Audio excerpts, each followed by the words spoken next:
Lesson 12.4. We're going to talk about multiplying probabilities. We did that a little bit in our last lesson when we interpreted the fundamental counting principle and applied it to probability. First of all, we're going to talk about independent events again, which we've mentioned before, where one event does not affect the other.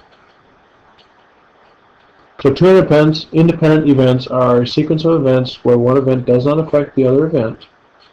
And this is our equation. Okay, now this is basically the fundamental counting principle. It's telling us that if I find the probability of A and find the probability of B, I can multiply them together and I'll get the probability of both. Assuming they're independent, of course. So here's a question where Gerardo has 9 dimes and 7 pennies in his pocket. He randomly selects one coin, then he replaces it. A very important piece of information here. Replacing it causes the number of pennies in the pocket to remain the same. And that's very important, and it justifies us calling this independent events. He then randomly selects another coin. What's the probability that both of the coins he selects are dimes? Okay, so here's what they're asking for. The probability of a dime and then a dime.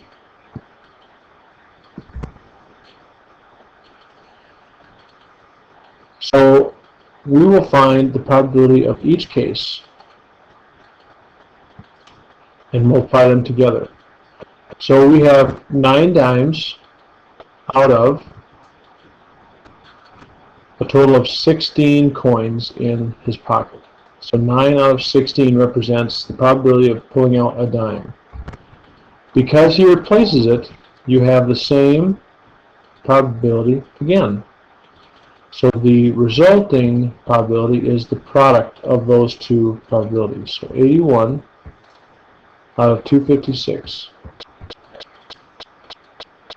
And that, when divided, would give you 0.32 probability.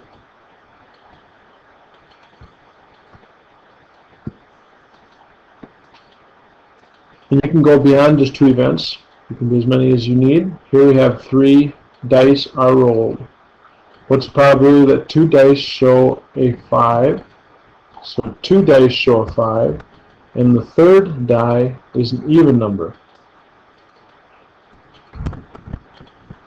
Now, what we're looking for basically is this. The probability of a 5, and then an even number.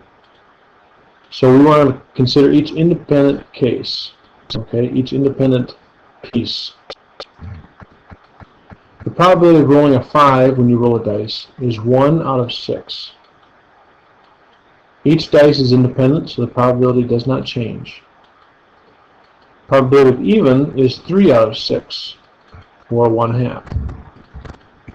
We multiply these together, and we get, again, if I change this to 1/2,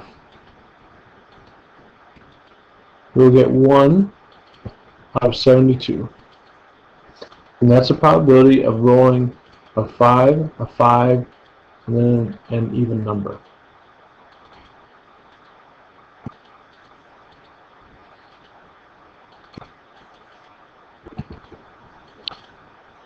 Dependent events cause or affect each other. An example of this would be the host of a game show is drawing chips from a bag to determine the prizes for which contestants will play. Of the 20 chips in the bag, 11 say computer on it, 8 say trip, and 1 says truck.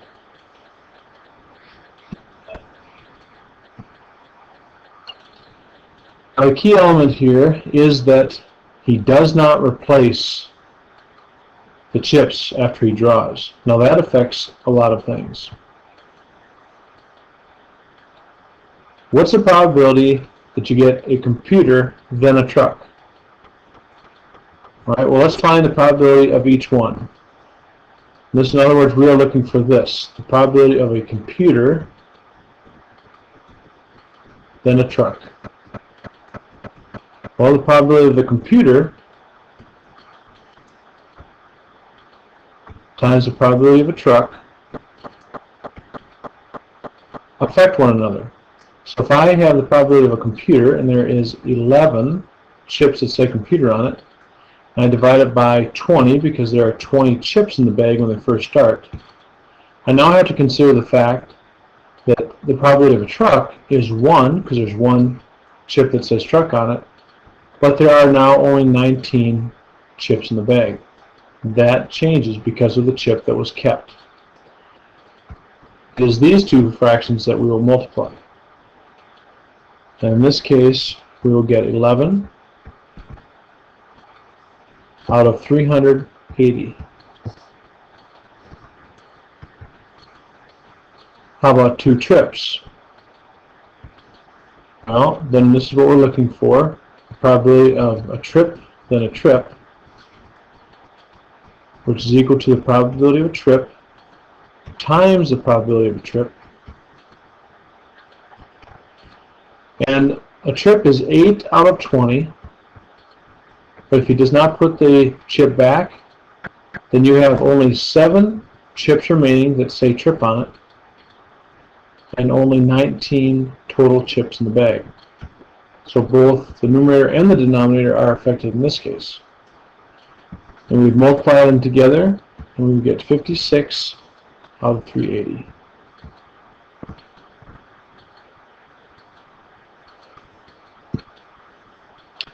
And again, we can go beyond just 2 events. Here we have 3 cards are drawn from a standard deck of cards. And again, the big point here is without replacement. Find the probability of drawing a heart, another heart,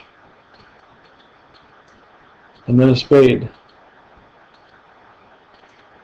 in that order. Okay, so heart, heart, spade. So that's the probability of a heart times the probability of a heart times the probability of a spade. Well, a heart, there are 13 hearts in a deck of cards, and there are 52 cards in the deck. So the probability of a heart is 13 out of 52. If we do not put that card back, the probability of getting another heart is 12, because there's one less heart, over 51, because there's one less card.